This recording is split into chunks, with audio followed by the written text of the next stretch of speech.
So Mark Zuckerberg just did it. He just bent the knee. You may recall that Mark Zuckerberg went down to Mar-a-Lago to break bread with Donald Trump. And coming out of that, we've had a series of announcements now over the last 24 hours showing how fully and completely Zuckerberg is bending the knee. First off, we got word last night that Dana White, the guy who runs UFC, has been added to the Meta board.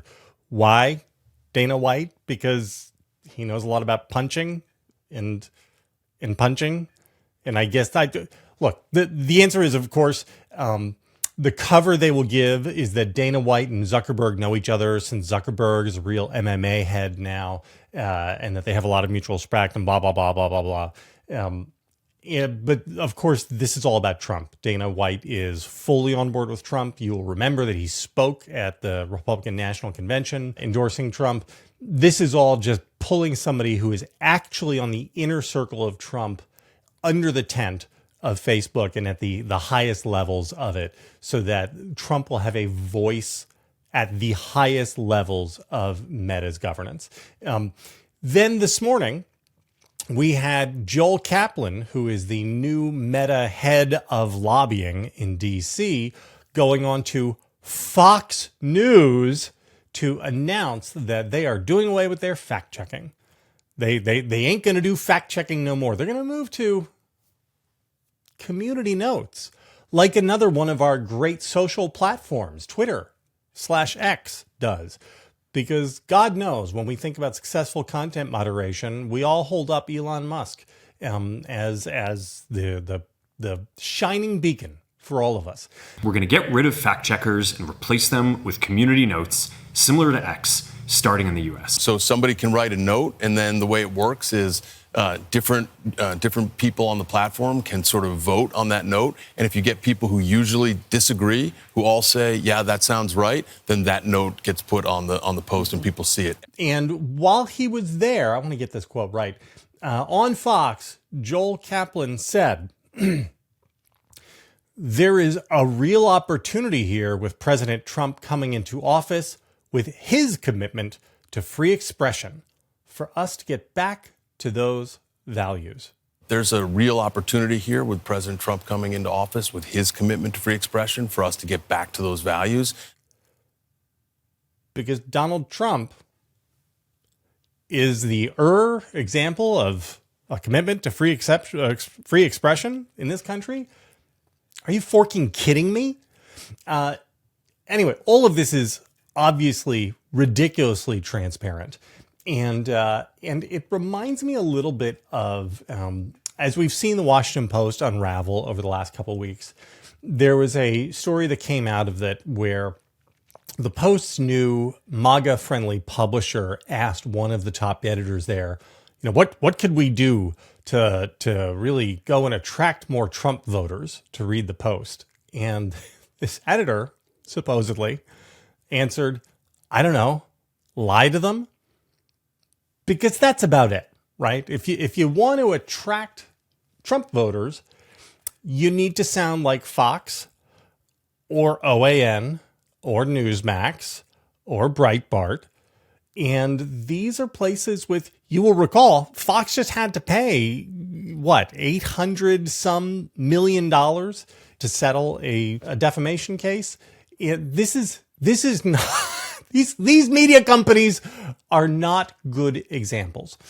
And then finally, the final thing on this is Mark Zuckerberg took to Threads to explain and globalize this context and talk about how really, it's just the people on the platform have been clamoring for, to get back to their roots. Your roots is rating girls as hot or not. Anyway, leave that aside.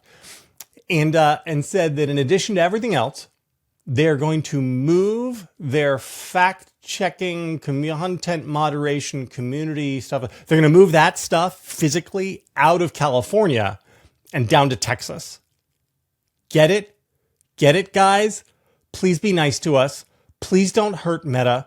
Please don't make us sell WhatsApp and break up the company. Please don't do antitrust on us.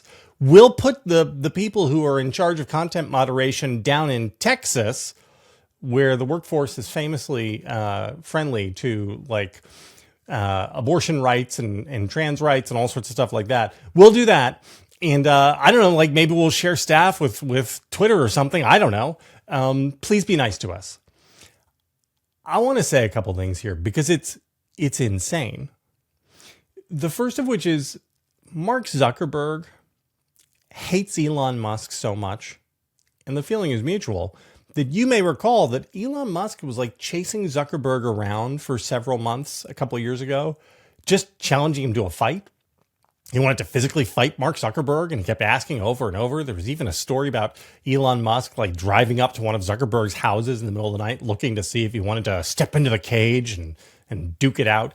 Who knows if that is apocryphal or not? I don't know. This is the guy, Elon Musk, who is Trump's shadow president. And Zuckerberg is just knuckling under, even with this guy. It's astonishing. But I want to really hone in on the key difference here between MAGA and the rest of America. When Elon Musk got snubbed by the Biden administration because they didn't invite him to a photo op, his response was to go out and spend $44 billion to buy a social media platform and to go to war against the entire Republican Party as an act of revenge. And he was able to do this because he was certain that the Democratic Party wouldn't actually threaten his business in retaliation, because the Democratic Party adheres to the rule of law.